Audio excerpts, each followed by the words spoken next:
I've just had a lot of bread, maybe a little bit too much bread. How much is too much?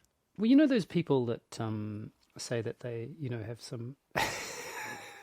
I'm going to make an appalling generalisation. You're going to talk about celiacs now. Are you going to pretend that you don't believe in the idea of...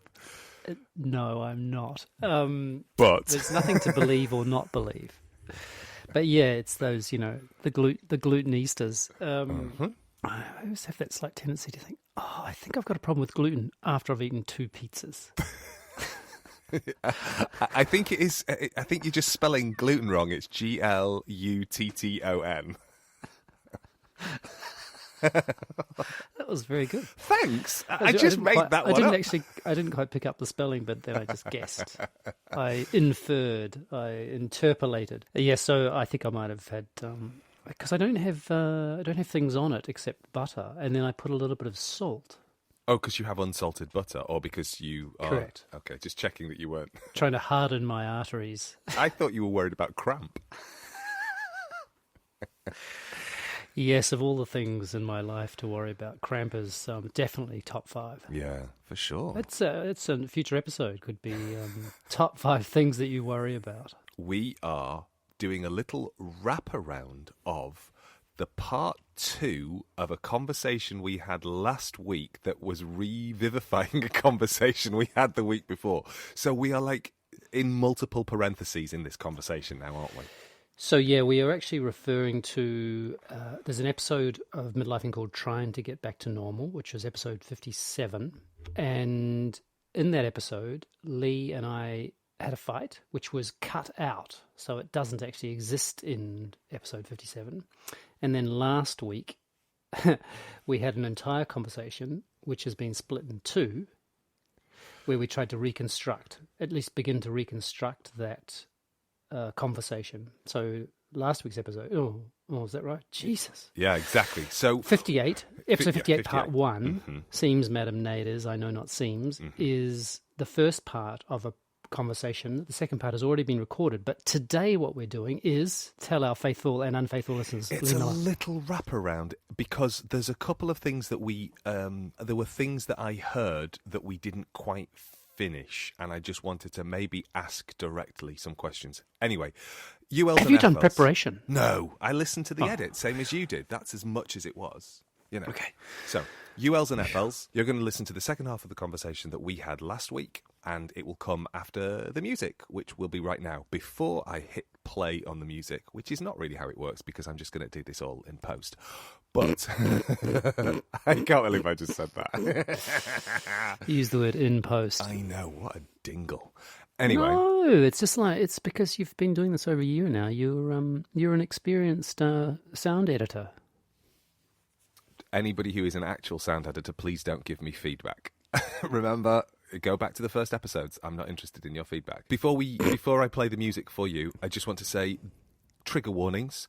We're going to continue talking about gender-based violence. I think we might refer briefly to the concept of rape culture, although I can't remember, but we also definitely, very early on in the conversation, Simon brings up the notion of suicide. So just to let you know that there are some triggers potentially for listeners. Okay, so on with the show.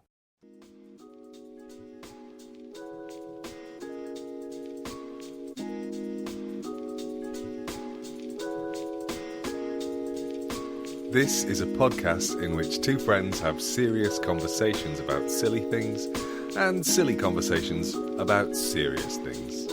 I'm Simon Ellis. And I'm Lee Miller. Welcome to Midlifing.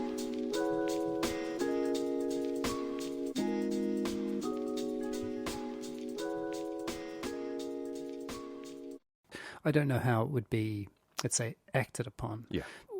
Talking about it as a systemic societal problem, that unless the conversations are happening with and to those men who are so whatever the word is, that their recourse to action is to commit acts of violence towards other people, that unless that conversation is with them and isn't shaming them, then we are, like my kind of sense is that they are and we are lost. And, and one of the straw man arguments, like real straw man arguments about that is it straw man? I don't know. Or that certainly it complicates it, but it's a little bit low hanging, which is the just how many men commit suicide. Like, talk about epidemics. So this is where we're just talking way above our pay grade. Well, I'm talking about way above my pay grade. Likewise.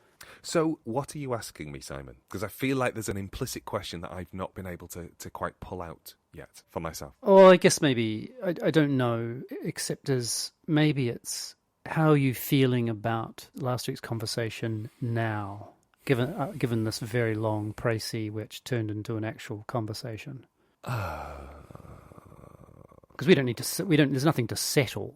Like, from my perspective, there's nothing to settle. It's not like we're going to go, well, yes, this is the answer. No, well, God, if only, I think how I feel about it is I feel very similar to where I felt last week, which is that I don't disagree with you, that the only way to fix it is by bringing everybody to the table.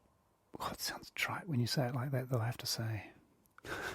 And there's also a massive hanging but. But I don't know what we do to encourage people to have the appetite to have those conversations, to be able to confront, because we're talking about stuff which is, really, really, it's just hard, which is, I think... they're deep cultural things, aren't they? Which is why when I said they can fuck off, and I'm talking about those three lads, to be clear, although they do become emblematic for me. Represent, exactly. Yeah. But when I say they can fuck off, it's because I'm taking myself to that moment and thinking, how would I have that conversation with them? Yeah. How would I bring them to a point where they can understand that my difference, my otherness, is not a threat to them? What's the threat that... Okay, in The Guardian the other day, there was a writer writing about him and his wife both continuing to wear masks outside after Freedom Day in July. Something that Bob continues to. She always wears masks, and I wear a mask probably 50% of the time when I'm out on the street.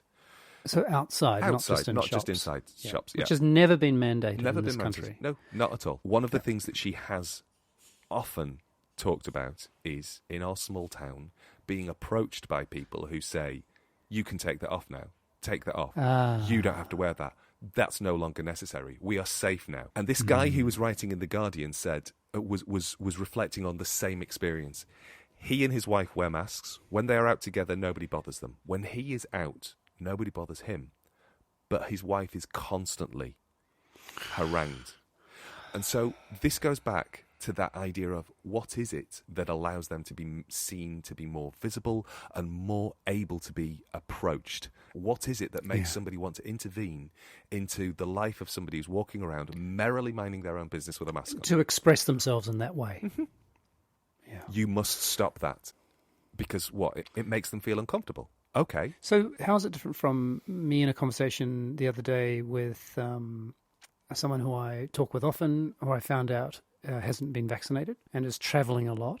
And how is it different from then me, if you're being unkind, you'd say mansplaining, which I just find just absurd in this particular context. But anyway, which was to try and go, how do you, to ask, how do you reconcile responsibility, travelling, risk, all of those things? So you're asking me what's the difference between those two? What's the difference between me kind of effectively attempting to wield influence? That I think I'm right here. Okay, you're in a conversation with somebody that you know.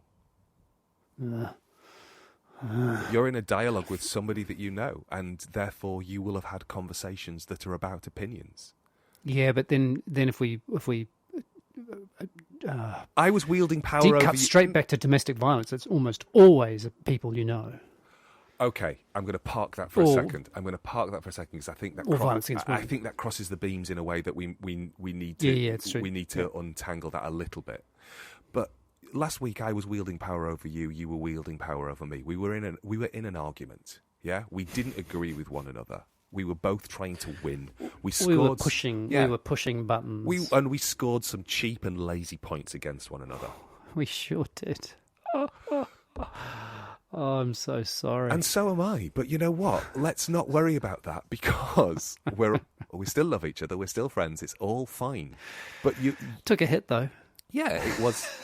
Yeah, I mean, I probably didn't answer your text messages quite as quickly. I thought you were going to talk about choreographic practices then, just for a moment. Well, that's got nothing to do with that. That's just me. I did put a smiley face or a kissy face on one of your comments yesterday. I hope you appreciated that. And I took that as yes, you can do that, which I did. Hurrah! See, I couldn't even type. Yes, please do that. Anyway, sorry. We were in a conversation with one another, and you trying to explain to the person that I assume is at the very least an acquaintance, if not a friend, because you're having a conversation with them about personal details. Yep. And then you are trying to convince that person of your rightness and their wrongness. And that always goes well, doesn't it? Well, but that's not the same as going up to a stranger and saying, "Take that off. You don't need to do that anymore." It feels like there is a can open and there are worms everywhere right now. Yeah. Because it is a very that thing you're describing. I mean, I guess that's why I drew the analogy with someone I know in a sort of more, you might say, in a more closed environment, or in an environment where there was still a presumption of rightness on my part. Mm-hmm. And you could say, well, there's lots of evidence to indicate that in this case I was right. Mm-hmm. Whether or not you buy into that kind of evidence is another thing. But there's to me, there is a line, I don't think it's so dissimilar from the scenario that you're describing. I think the distinction you made is an important one, which is, well, what comes over a person to approach someone they don't know and say, "What are you doing? I'm right, you're wrong." Effectively. Yeah. Right. Why don't you be more like me, is what they're saying. Yes. Because there's a part of me which, you and I everyone listening would have been on both sides of, I imagine, both sides of that equation. There's something about, if I'd flip the side, which is, what is it that I do when someone says you're wrong? Like, what is it that I'm holding on to?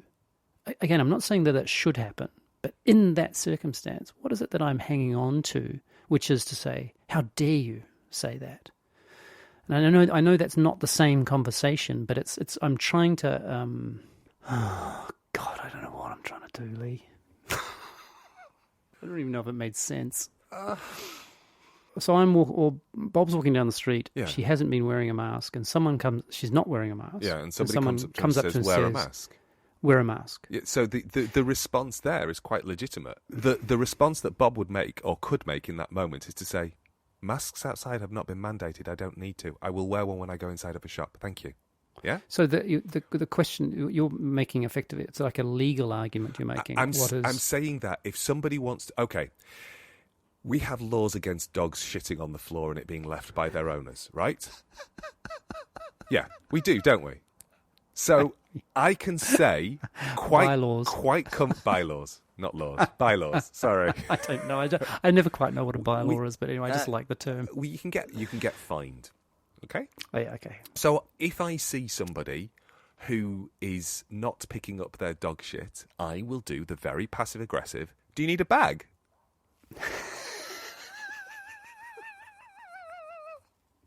You should do that with masks. Do you need a mask? No, because I can say that and I can feel morally righteous because I know that they are doing something which is socially inappropriate and also is against a bylaw that you should not be leaving dog shit on the floor. And by saying, "Do you need a bag?" I am giving them the opportunity for dignity. To be able to go, "Oh my God, thank you so much. I totally came out of the house. I thought they just wanted a wee." Because there isn't a dog owner in the land who hasn't popped out across the road with the dog to do a quick wee and the dog's suddenly gone, "Actually, I know I've done 7 shits today, but I need another one." You go, "Are you kidding me? There can't possibly be anything left inside of you. How can you be doing this? I didn't bring..." And I've had that conversation. Luckily, I live near enough to where the dog pops out for a quick poo to just go, "Oh," and I say loudly, I don't have any bugs. I'm going back home to get one. I'll be back in a moment. Yeah. Even though there's But I'm nobody trying around. to draw a line between the desire. I'm trying to draw a line, forgetting about about the cultural appropriate, however it's culturally appropriate or whether there's a bylaw. Yeah. That I'm trying to draw a line, which is about, let's call it exerting some kind of righteous control over another person. Or even unrighteous. But and I think I understand what you're saying when you try to take the mask off Bob and have her be the person who says, Yeah, no, it wasn't clumsy. Yeah, you need to put a mask on. You whichever way around you did it. yeah. She's not. That's right. She's not wearing a mask. Somebody tells her to put a mask on. I don't think we can separate out those two. I think I get what you're saying about the righteousness of it. But it doesn't feel like a simple switch to say this is just somebody trying to convince another person of their rightness or their wrongness. Because if somebody is wearing a mask and they're not bothering you and they are not saying you should be wearing a mask, you should have no concerns about what they are doing with their lives. It has got no impact on you except for the positive. Yes. Again, it was a very long line or fragile thread or however you want to describe that I was trying to pull. I'm mixing all sorts of metaphors. This is one of my strengths, is my capacity to mix metaphors. I guess I'm trying to get at the desire to control. That's what I'm trying to get at. Yeah, which I guess is pulling us back to these more sort of egregious and violent forms of controlling. They're all degrees of violence, I guess. But yeah, so. Well, I think. Okay, so I think it's Julia Kristeva, the second wave feminist writer, who writes about the idea of use value and exchange value, and that is what women have within society. They have use value or they have exchange value, but they have no intrinsic value except as commodities to be used or to be exchanged. And she was writing that in the 70s. I'm pretty sure that was Kristeva. I get the, it wasn't Siksu. Was it Irigare? It might have been. Might have been. It wasn't Siksu. Those three. It's one of those three. I think it's Kristeva. Maybe it was Irigare. So it's, because I can't keep them straight in my head, which is a shame on me. It kind of is moot in this particular moment. That's just me showing my workings. So I think that idea of a society in which the idea that women's value is in their, is not intrinsic, but is extrinsic, is so endemic that it informs behaviours. Yeah, those kinds of violences across the whole range, from the explicit to the implicit, the so-called the everyday. Yeah. The micros. They're it's like that kind of. The sort of utility of women in that case is like a low-hanging fruit. And I think that's kind of to try to to go back to the mask thing and the guy writing The Guardian, him not being pestered and his wife being pestered. It's that sense that she has no extrinsic value. Intrinsic. Sorry. Oh, no. Yeah, no, you're right. Yeah. I'm sorry. Yeah, I used the wrong one. She has no intrinsic value. Her value is extrinsic. Try that again, just for the edit. To go back to the guy writing in The Guardian. I can't do this for the edit because I made the mistake at ULs and FLs. If it stays in, oh my God, I'll try this again. Go back.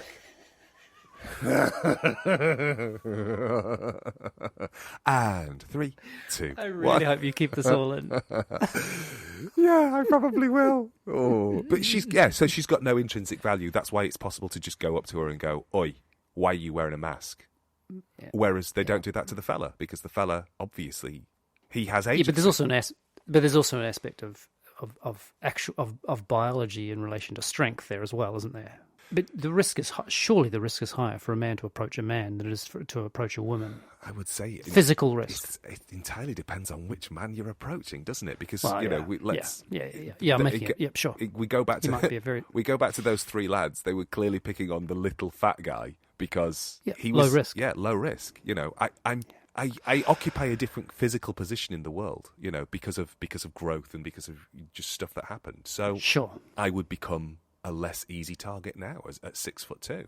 Yeah. And skinheaded and bearded. I don't get people pestering me. How are you feeling? Okay. I mean I don't know if this is interesting to other people.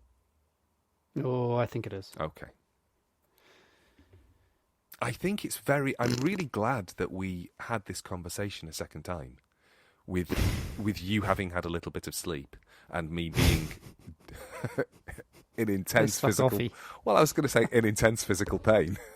Have you had your booster yet? No, tomorrow. Tomorrow? Oh, yeah, I meant to say to finish that conversation that we started was yes, mine is tomorrow. I don't know what kind it will be, but it will be tomorrow at midday. I'll be doing my bit to prevent poor countries from receiving their vaccines and encouraging the development of new variants of the virus. I know. It's so difficult to know how to make ethical choices, isn't it? Well, it's also it's the absurd idea of having national policies to do with a virus, as if the virus gives one fucking shit about a border, I know. an abstract entity like a border. Yeah. It's the most obtuse. It's like globalization reaping what it sowed, basically. Me and Bob had in a very particular way. Yeah. Sorry. No. Me and Bob had a very them and us moment while we were being, actually just after we'd had our jabs. So you have a 15-minute sort of layover after you've had your injection to make sure that you're not going to have a really... I don't think you do that in London. I've never had that yet in London. Okay. They do that in New Zealand. I've never seen it. I just walked through, jab, walked out. Oh, okay. So we booked to have ours in a great big hangar in Exeter. Or just outside of Exeter, actually. So it's basically this huge, big warehouse space that looks like it's been purpose-built. So we went in, we joined the queue, we gave our numbers over, we joined another queue. Do you have to have booked, or can you just rock up? You can do both. We had booked. So we got our injection, then we sat down, and there's a big sign that says, opposite the seating area, when you leave, please turn your chair around to ensure that the staff know it's ready to be cleaned. So they come over and they disinfect the chair and turn it round again. So you effectively say, I've sat on this one. And it was fascinating just to be in a room full of people who read signs and we suddenly went, oh, right. So we're in a room full of us. Compliance. There is absolutely there is no them in this context. And we both went, well, of course not, because this is entirely optional. This is not mandatory. These are people who have decided, I'm going to come and I'm going to do this thing, either for my own good or for the good of the people around me or whatever. And it was just fascinating to watch the orderliness of the queues, the way things were responded to. Oh, we must turn the chair around. Everybody turned the chair around. Nobody didn't do it. We all sat for the requisite 15 minutes. It was very, very different to... Yeah, if you like your bubbles, it's wonderful. Yeah. It was curious because we'd just come from IKEA, which is quite nearby. This is the opposite.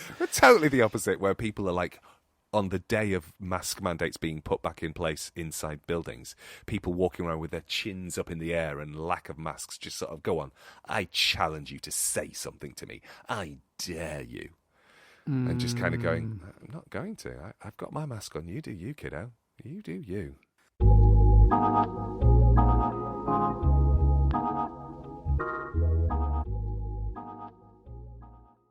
Can I ask you a question?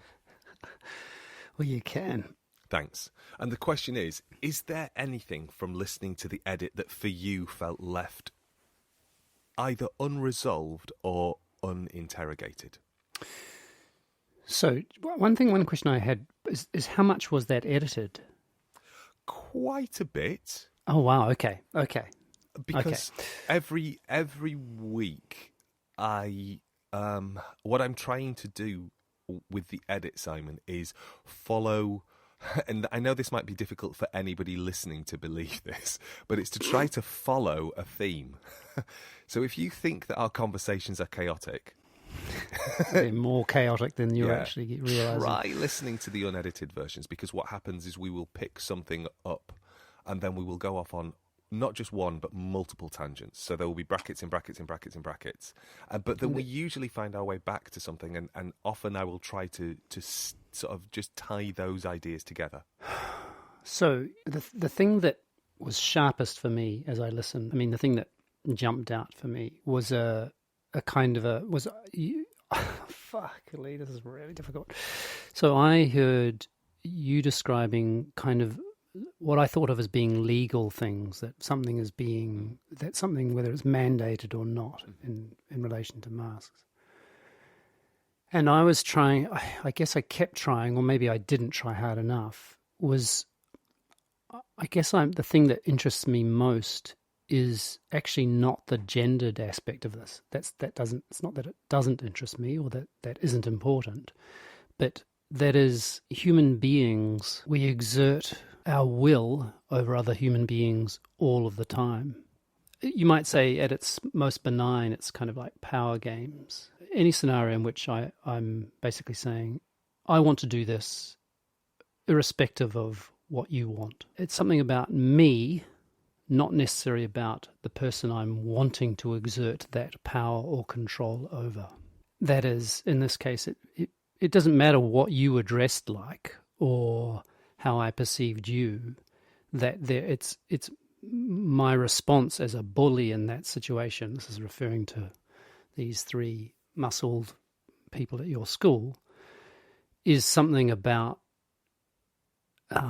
addressing a problem I have to do with power or lack, and that interests me tremendously. I got quite frustrated listening to me talking about the bullying.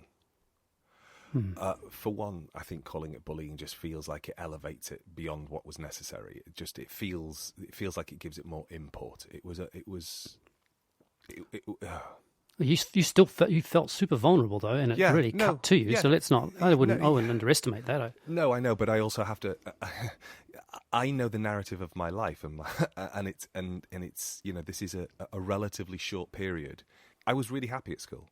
From the age of 11 to 16, I was very, very contented. I found myself listening to that and thinking that I got frustrated with myself, that I was elevating this moment. It was 2 years. It wasn't a moment. I struggled during my A-levels. And this was just the kind of the angel on the top of the Christmas tree moment. Yes, it was an episode that's emblematic of that time. And it was low-lying throughout the 2 years, and then it just had this kind of almost flashpoint. But I got frustrated listening to myself talking about it, because it felt like what I was doing was effectively trying to make analogous my experience with people who were experiencing gender-based violence or something more coercive and ongoing, and that frustrated me, hearing myself talk about that, because I was thinking, it just feels like what I'm doing is making an easy comparison that I don't think is accurate.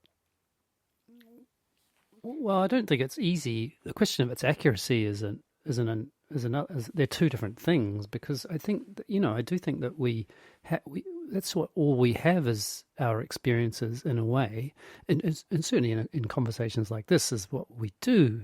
Means what humans do. We draw on our experiences and we try and draw lines between things, and sometimes those lines are a little bit wonky and sometimes they're not. So I just feel like you shouldn't be too hard on yourself in that respect. And I think it's probably I think it's probably because you'd said you'd use the word mansplain earlier on in the episode, and I think probably having that word, which you didn't like, and you said, God, I really hate that word in this context. Well, I think you said you hate the word in any context, but there was that sense of hearing that word infected the way I heard everything else that followed. And I found myself thinking, am I trying to mansplain gender-based violence through one experience that I had as a 17-year-old? And then kind of going, yeah, because of this, I understand, which frustrated me. And I hear what you're saying, that I need to not be as hard on myself, and that's. But fine. I don't. Yeah. I think it was just that I got frustrated that by trying to find a way to understand it through my body, I potentially limited the possibility of the conversation. I don't think well, I don't know. I mean, maybe it's up to people who are listening to decide whether absolutely. that feels like that's trivializing something or how dare they or... Yeah, but I mean, I don't think we've ever... I don't think we are... I think we're trying to make sense of things in this case, which are not easy to make sense of. And maybe the making sense of them is even more complex because you and I are the gender we are. You know, that it provides a particular perspective which is, partial, limited, as it could only be. Absolutely. I think you're right. And I think that that's really helpful, Simon, to be reminded that my frustration as a listener, I have to park because that's like, I can be frustrated as a listener, and then I also have to remind myself that, but I can only speak from my experiences. Yeah, and also if you're frustrated as a listener, you also then deny listeners their agency in a way. If you, of course. Which is just like that's like doubling down on it in a way. Yeah. I'll take responsibility for you as well as not for, it's yeah. So I think when I suggested we did this kind of like little wraparound, I thought that there was more to be done than I actually think there is now. If that makes sense. I think that your perspective, when you listen to it, is probably more coherent than my perspective. And actually, what you're reminding me is, of course it's still lacking. We are only two people who don't really have a perspective from which they can properly negotiate this, and that's okay too. Yeah. Yes, and it's tricky, isn't it? Because does that mean we don't have the kind of warrant or right to talk about it? And that's where the question of responsibility is really important, which is that I'm not speaking for all men. I'm not even speaking for you and me, but just from my sense of it and my curiosity. And when I use the word curiosity, I don't mean to somehow mean it like a kind of academic thing where I'm not invested in it, that I'm as if trying to distance myself from the mess and the violence and the way in which people's lives are ruined by what we're talking about. I don't mean that at all. But the thing that keeps grabbing me in relation to responsibility is, well, why is it that I'm not talking about those very clear instances of gender-based violence. I'm just talking about the smaller things that are happening more on an everyday level in which, for example, I attempt to exert control over another human being. To me, I start going into much more kind of macro levels, which is something about individualism and how is it that we're not responsible to communities, and that there's that's where I sort of end up when I think about responsibility. Yeah. I don't mean responsibility to oneself, but I mean responsibility to one's community and the broader questions about the way in which we are part of and the way in which our behaviours infect and are infected and affected by communities. Anyway, that's right.